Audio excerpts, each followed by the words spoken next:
in the bustling brothels of Athens. A night with a woman could cost no more than 2 barley flatbreads, or even less than a jug of cheap wine. These women, called pornai, were at the bottom tier of prostitution, a term that reduced them to mere objects of chatter and transaction. Court speeches by figures like Dio and Lysias suggest that pornai often served 6 to 10 men a day, earning barely enough to buy a small portion of lentils. Meanwhile, the brothel owners grew rich, with part of their earnings flowing directly into the city's treasury through taxes. Athenian law imposed no minimum age for entering prostitution. Archaeological evidence and historical records reveal that girls as young as 10 to 13 were exploited in these establishments. Each enslaved girl bore a permanent brand on her thigh, burned into her skin with hot iron, marking her as living property. Life inside these houses was brutally harsh. If a girl refused to work, she could expect horrific punishment, public whippings, starvation for days, or worse. The arrival of a new girl was marked by a particularly cruel ritual, and she would be assaulted in full view of other women and regular patrons. An account from a man named Pappy of Thessaly claimed this was deliberately done to crush her spirit and extinguish any hope of escape. Onlookers often jeered and laughed, turning the suffering into public amusement. A newly arrived girl was far more valuable than one who had been in the trade for long. Men would pay 10 times the usual price to be with someone untouched by previous harm. Writers of the time described such transactions casually, as if purchasing fresh fruit from a stall. Privacy did not exist. Women worked in corners of large rooms, separated only by filthy cloth or mats. Every cry of pain was part of the background noise, a form of entertainment for men waiting their turn. Before we uncover more of these buried stories of pain and resilience, please like this video and subscribe to our channel. Your support allows us to share the voices of those who were silenced in life. Owners of these women often sorted them into disturbing categories: Nubian women, exceptionally short women, those who could not speak, women who fought back, and those still considered unbroken. Each group came with its own price tag and its own clientele. 5th century art even depicts competitions in which men would attempt to overpower a resisting woman purely for amusement. Graffiti found on brothel walls shows that some customers paid extra for the privilege of inflicting severe harm-slashing faces, leaving scars, or permanently maiming them. Violence was marketed like any other commodity. Some women were advertised specifically for punishment. Split lips, shattered teeth, burns from tipped oil lamps. These were injuries that certain men sought out deliberately. To them, a woman's agony became a form of art, her screams a drunken melody. In the same city that celebrated philosophy and drama, cruelty against women proved to be one of the most lucrative trades. Yet even the daily brutality paled in comparison to what occurred during religious festivals. During certain celebrations, especially the Festival of Dionysia, prostitutes were handed over to groups of men for free as part of what was framed as a sacred ritual.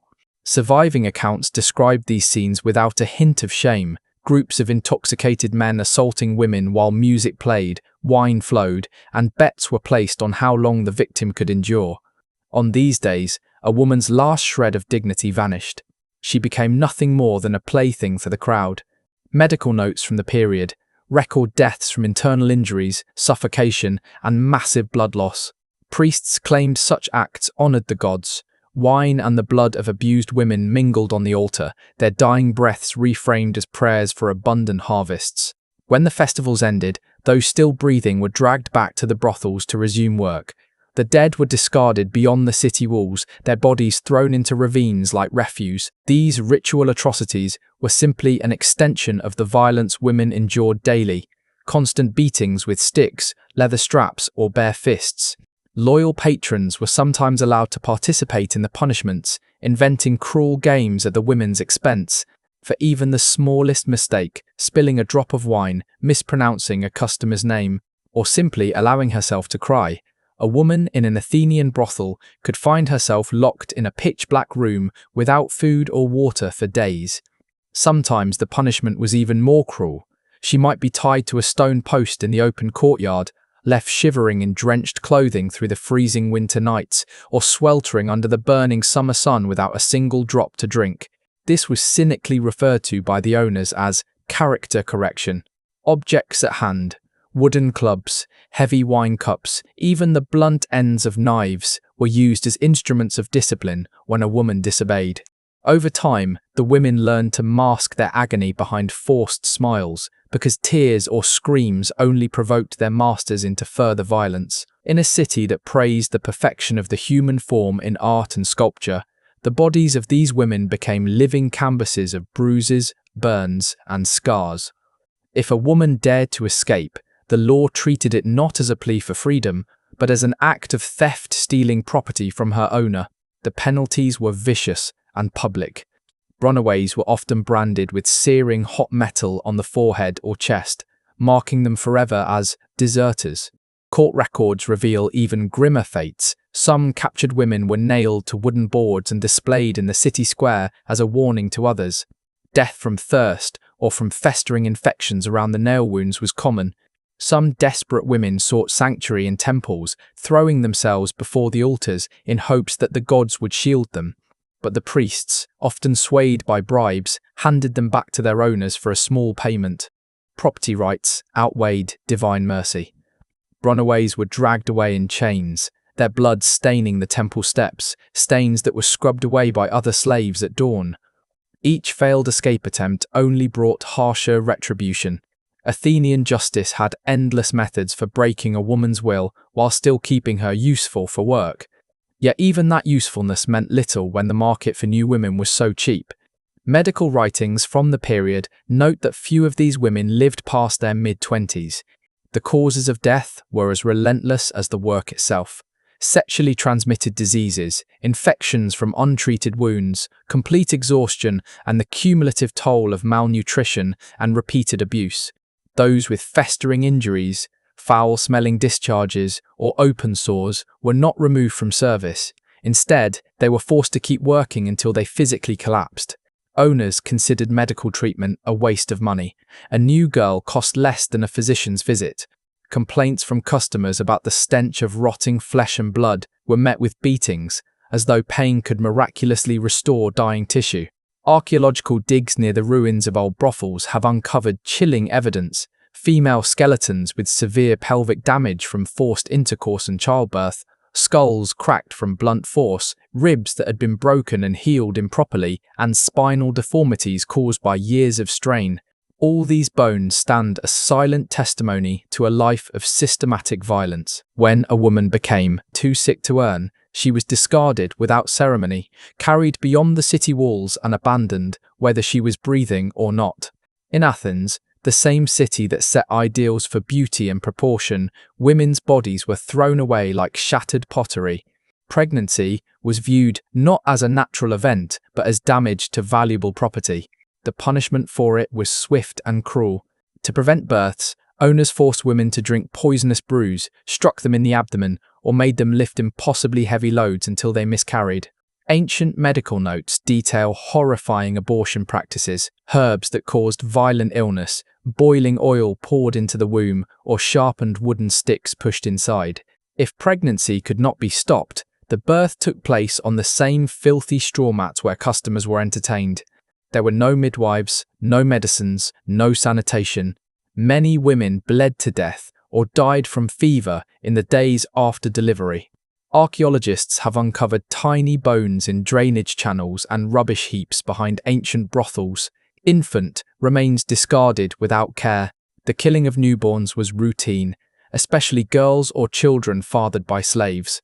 For many women, ending their child's life was seen as the only act of mercy they could give, sparing them the same fate they endured. Under Athenian law, these women had no standing as human beings. Their bodies and labour belonged entirely to their owners. They were forced to work under the weight of fabricated debts for food, clothing, and shelter debts that grew daily with interest and arbitrary fines. Refusal of a client, even one known for violence or dangerous demands, was impossible. Consent was a concept. The law denied them entirely. Court documents from the era tell of women who tried to seek justice for mistreatment, but the system was stacked against them. A slave's word could not be used against a free man unless the woman was tortured first to verify her truthfulness. In the society that invented democracy, half the population, its women, were excluded from it entirely, and enslaved women occupied the very lowest rung, valued less than livestock, which at least were fed and sheltered regularly. And yet, on the rarest of occasions, a woman might catch a glimpse of something more, a possibility, however faint, to rise slightly above the misery. Sometimes it came through the favour of a wealthy patron who purchased her freedom, or through an owner who found profit in training her as a musician or dancer for higher-class entertainment. But for the vast majority, those moments never came, and the cycle of exploitation continued without mercy. Sometimes, a woman might rise above the common ranks by becoming the favourite of her master or a wealthy patron. In such cases, she could be granted a private room adorned with fine jewellery, dressed in silks instead of coarse wool, and constantly attended to. Yet these so-called privileges were nothing more than the trappings of a gilded cage. Favourites understood that their position was fragile, entirely dependent on the shifting whims of a man who could, without warning, send them back to the crowded common brothel, or even have them killed for the smallest act of disobedience. Historical records reveal that these favoured women were often treated as tokens of hospitality. A master might offer one of his mistresses to a visiting friend for the night, returning her the next morning as though she were a fine wine cup briefly loaned to a dear companion. Even at the highest rung of this grim hierarchy, a woman was still just property, her body an object, her value measured in coin. Golden chains held her as firmly as iron shackles. But beauty and youth never lasted. Whether a woman had been a street-level slave or a cherished mistress, age eventually stripped away her worth in the eyes of those who owned her. The end was always the same, a nameless death followed by deliberate erasure. These women were denied the dignity of proper Greek funerary rites. Their bodies were dragged beyond the city limits and abandoned in ravines or shallow, unmarked graves. Against sacred custom, they were denied tombstones, inscriptions, or offerings. Even in the rare case that a woman achieved her freedom, the stain of her past rendered her untouchable in respectable society. Former prostitutes were excluded from civic life, becoming living ghosts, present but erased, as though they had never truly existed. Archaeologists have uncovered female remains mingled with discarded pottery shards and heaps of household refuse, stark proof of a final resting place that reflected their perceived worth, less than human. No grave markers, no names, no memory. In a culture that immortalized its warriors and kings in epic verse, the lives of these women vanished without a trace. Their suffering was too common to be preserved in poetry. Yet the cruelty extended beyond forgetting. It was woven into entertainment. Comic playwrights such as Aristophanes depicted prostitutes as crude, lustful, and worthy only of mockery or violence.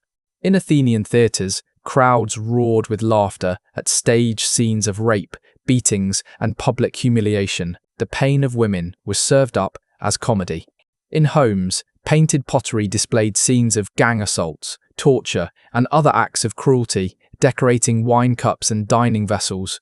Violence against women became a motif of domestic art. So normalized, it blended into the fabric of everyday life.